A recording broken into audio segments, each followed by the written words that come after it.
Changes are on the way to the CDC. It comes after a review looked at how the agency handled COVID-19. Now the CDC director says it's time to shake things up. Here's Bradley Blackburn.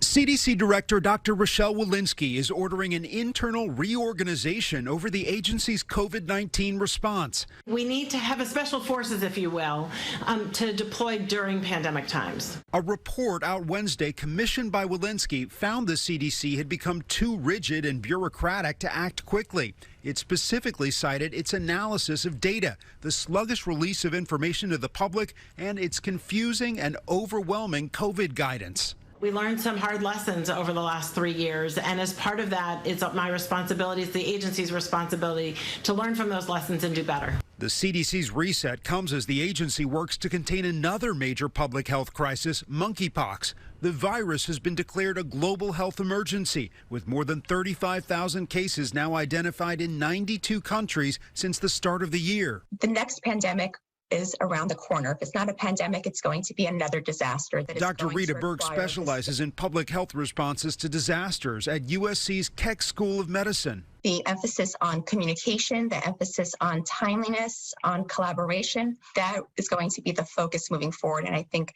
that's really where it needs to be. In the coming months, Dr. Walensky says the CDC will focus on getting information to the public more rapidly, developing a more nimble workforce, and addressing equity in health care. Bradley Blackburn, CBS News, New York.